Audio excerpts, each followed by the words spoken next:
Hey everybody, how's everybody doing today? My name is Jose, and this is 365 movies in 365 days. How's everybody doing today?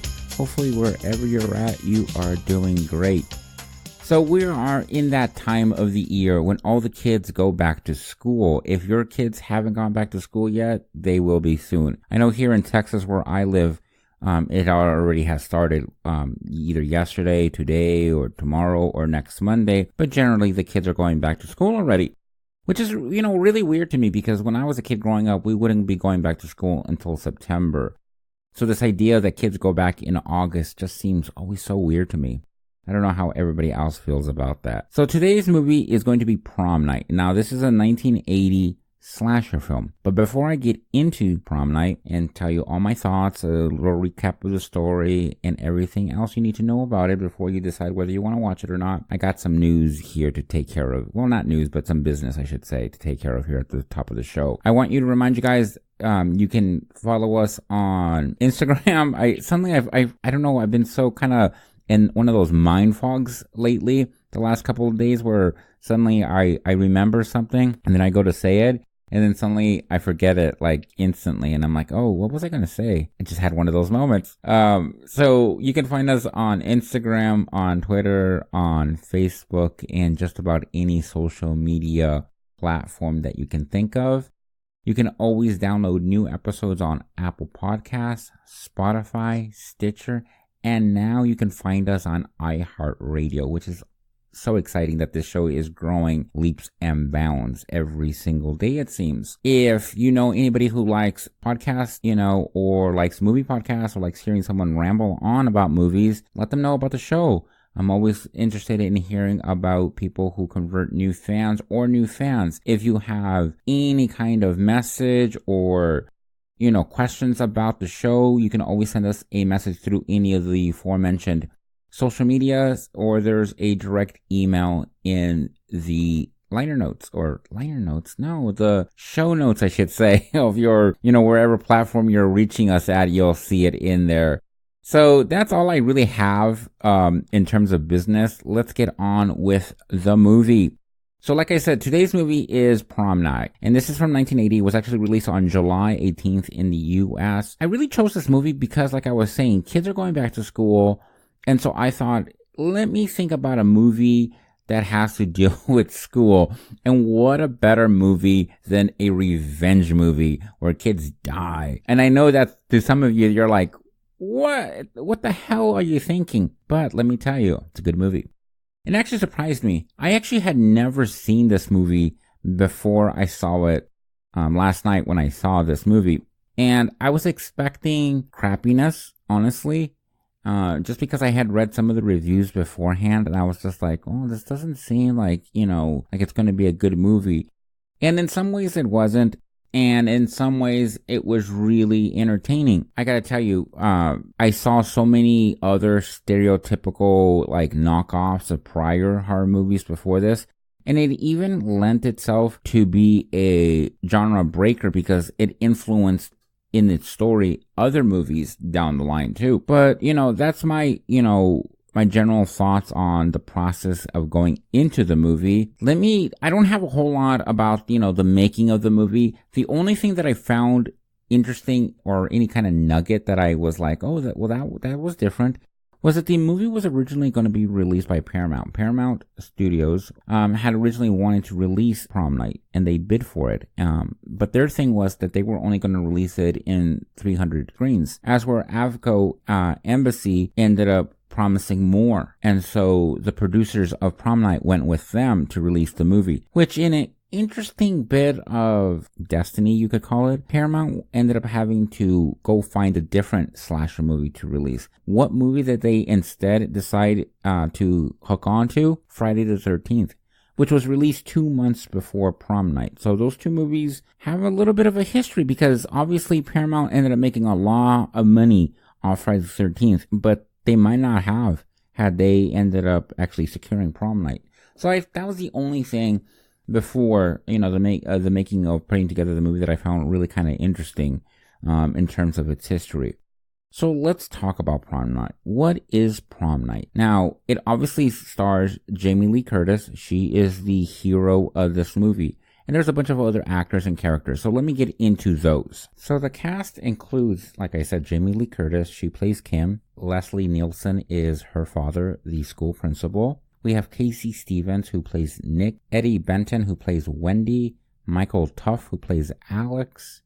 We have Robert Silverman, who plays Mr. Skikes, the janitor. Among some of the other names you should know is Mary Beth Rubin. She plays Kelly. And that's really about it. Those are the principal cast. Those are the main people in the movie that I can see. Oh, Joy Thompson plays Judy. She's another somewhat important person in this movie, you could say. So on with the movie. So look, the movie is your standard horror flick, you know? You're going to get the same things. But let me kind of break it down, the story. I'm not going to give it all away because I don't believe in giving it all away. But there are going to be plenty of spoilers. So you have been warned. There will be spoilers along the way. So the movie begins when a bunch of sicko children are playing a game of hide and seek in which the seeker is like a killer trying to kill the other children.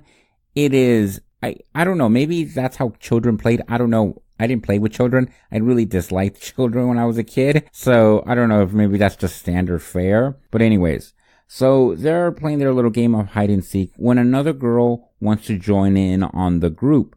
Well, the other kids are kind of like, no, you're not going to join our little group. And when they start taunting her, she accidentally falls out of a window and dies. Yeah. Isn't that pleasant? Isn't that a pleasant way for a movie to begin, though?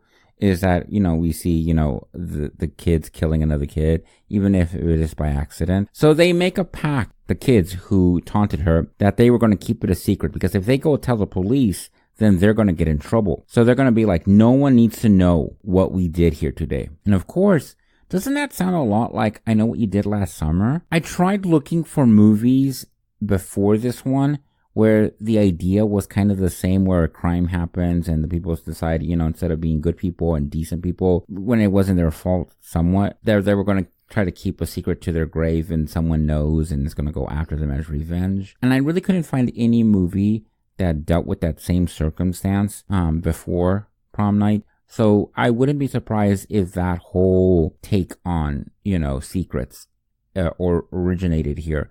But I'm probably wrong. I just probably haven't found the movie. But still, I instantly thought, oh, I Know What You Did Last Summer. But of course, it's not that simple where they just decide we're not going to take it to our graves, because then there'd be no movie. Instead, someone saw. Because as the opening ends, a shadow crosses over the little girl's body. So someone did see. But who? Who saw? So the movie, jumps 6 years later, and it's prom night, or the day of prom night. And the surviving children, there were 4 of them, start getting creepy calls. And the calls are just, voices, the general, creepiness that you would expect. Which is, when I was watching this, one of the things that really stood out to me was the fact that this isn't something that happens. I mean, I'm talking like obscene phone calls. These days, obscene phone calls happen, I'm sure, but they're much more rare, at least randomized. They tend to be from people you know. But back then, when it was harder to trace a call, when it was harder to know who was calling you, it was more common. You could, pick up a phone just literally and say, hey, I'm going to call Mary Beth and tell her, that I want to, poke her a few times and get a good laugh out of it. That was more common at that time. Today, it's a little harder to do. Yes, you can block your number. You can do all sorts of things, but it's also easier to find out who you are through other means. So I found that pretty interesting that was something that really kind of latched into my head about what was going on. So, the creepy calls start happening, like I said. And then meanwhile, we learned that a man who had been arrested for the death of the girl at the beginning of the movie escapes from a mental hospital. And he's back in town. So is this the killer? Is this the killer who, we've been, expecting in a kind of like Halloween-ish type story? One of the big things about this movie that was pointed out by a lot of reviewers was how it takes, pieces of other movies and tries to incorporate it into this movie. And that's one of the parts, is the killer. He's come back, to his hometown to, avenge revenge to the local townsfolk. So that's happened. So creepy calls, escaped lunatic who was framed for this crime, even though he was a pedophile, and he's back in town. And so, of course, the police are looking for him because they're like, we gotta protect our innocent, horny teenagers. So while the kids are off busy trying to figure out, how to, get lucky on prom night, the police are out on the hunt. And so the police are looking for a VW bug. And then, to kind of hide in it, again, going back to Halloween, there's a scene in which there's a school fight over the dumbest things, I gotta say. And one of the kids is suspended and he drives off in a bug. And that kind of leads you to believe, well, maybe because the police are looking for a VW, a blue beat up VW, and that's what we see driving away from the school after this kid's been suspended. Maybe he's the killer. Maybe. And, the movie progresses and moves along. I gotta tell you, one of the things that really drove me crazy about this movie, but some people have pointed out that it's a positive, the first death in this movie doesn't kick in until 59 minutes into the movie. 59 minutes, or almost an hour into this movie, before, other than that opening shot of the little girl falling out of the window, do we really get what we came for. And a lot of critics at the time, and even today, do point out that it has a lot of restraint, which it does. It doesn't, start slashing people from opening minute and never stop. That would be pointless. Instead, it tries to build on that, atmosphere of the intrigue of who did it, setting up the characters so we understand who they are. If I told you that this movie was based on a story by a guy who was once the lead writer for General Hospital, would you believe it? Well, watching this movie, I would, because it does feel at times like a soap opera, because the characters are layered and we understand their motives and, who's scheming behind who's back and all this intrigue. So I saw that. Here's the problem. And it's not a problem for me, but it's a problem for a lot of people who like slasher type films. Going back to that 59 minutes. It's 59 minutes before we get into the killing. For a lot of people, that is a no-go. I remember reading reviews of the Times, and people were saying that people would boo at the end of the movie because they're like, that's all we get? The killing, the gore, it's not all there. Yes, there is some of it, but it's not like, intense in your face. It's not like Friday the 13th, It's a little bit more restraint of a horror movie. It really does play into the revenge / mystery of the killer. Which for me, like I said, I appreciated it, but I know a lot of people would kind of look down on it and give it thumbs down on the horror aspect of it all. Anyways, going back to our movie. So, like I said, it's 59 minutes into it before we really get the action going. We get a lot of disco. And it's 1980, so disco wasn't quite dead yet. And so I happen to like disco. It's not my favorite genre of music, but it's pretty damn good. I'm always been a big fan of like Saturday Night Fever, which is a movie that I need to watch and review sometime soon, because it's a great movie, but it is still wrapped up and it kind of reminds you, 1980, we still had disco going on. We get to the killing. So the first one to go is Kelly. She's the first one in the group to get, act. Then is Jude and her date get it. And then we get Wendy. Wendy goes down next. So we have 3 of the 4 to go down. And then the police are like, yeah, we caught the killer. Yeah, we caught him, blah, blah, blah. And he's locked away, he's the escaped guy. So that is like, So the escaped guy who was the pedophile from before isn't the killer. So who's the killer then? And then we find out that the janitor, the creepy janitor, who was also kind of stuck out there as to maybe he's the killer, he comes bolting in and it's like, there's a killer on the loose and people haul him away because they think he's drunk. So now we know that it's not the creepy, janitor. It's not the escape convict. So who is it? Who is the killer? And that's what the last 20 minutes of the movie really kind of lays down as to who the killer is. Now, I'm not going to ruin it by telling you who the killer is, but I'm going to split this conversation up into 2 groups, okay? Group number 1, for those who have seen it, okay? Did it surprise you? Was it something different?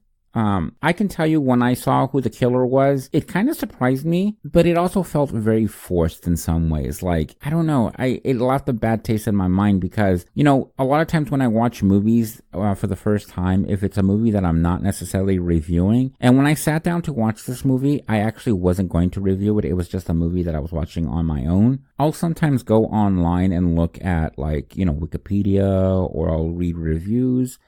And I'll see what the basic of the story that I'm getting myself into. This movie started and it really caught my attention, and I said, you know what, I'm not going to do that.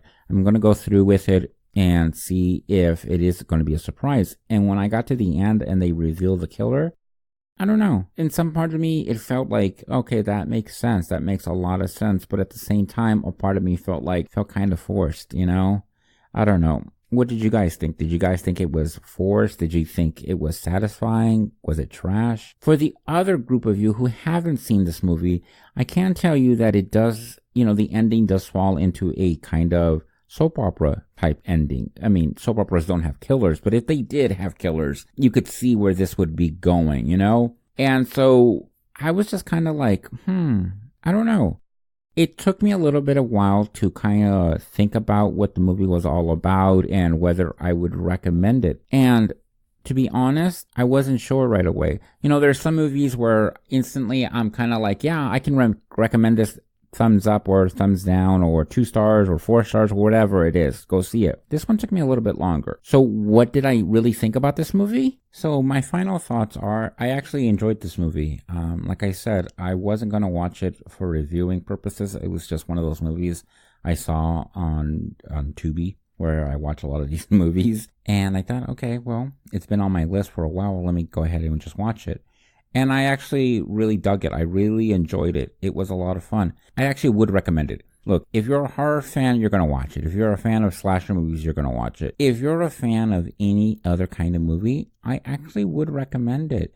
Now, I will say that, you know, while the gore isn't high in this movie, it does have some. So just be warned of that. I don't know how appropriate it is for children. There is a few scenes of nudity here and there. So do keep that in mind. But honestly, I would recommend watching this movie. I really would. It's not great. It's not, you know, Halloween or Carrie or any of those other great horror movies. But it honestly, in some ways, is better than Friday the 13th, which says a lot because, you know, Friday the 13th is put on this mantle as this great horror slasher film. I actually would say that this is better. So that's my thoughts on Prom Night. Go see it. Find it. Like I said, you can see it on Tubi. If you don't know what Tubi is, it is a free service. All you need is an internet connection. They have an app. They have all kinds of great movies. I'm not being paid to say that, but I do like Tubi. Tubi is one of my favorite to-go places for movies. I'm going to put a link to where you can get Tubi if you don't know anything about Tubi in the show notes for you for today's show. Well, that's going to be it for today. I'm actually going to be recording another show, so I can already tell you what our next movie is going to be. Our next movie is going to be Surf Nazis Must Die from 1987. And that will be our next movie that you're going to hear me absolutely trash, because that is one of the worst movies I have ever seen. Now, isn't that something to look forward to? Anyways, I hope you guys have a great day. Don't forget, you can find us, like I said, on Apple Podcasts, Spotify, Stitcher, and now on iHeartRadio on the app. Just look for us on 365 Movies in 365 days. And you can find us on Twitter, Instagram, Facebook, any of those great places by saying 365 Movies in 365 days. Until next time, movie lovers, I hope you all have a great day no matter where in the world you're at. Bye.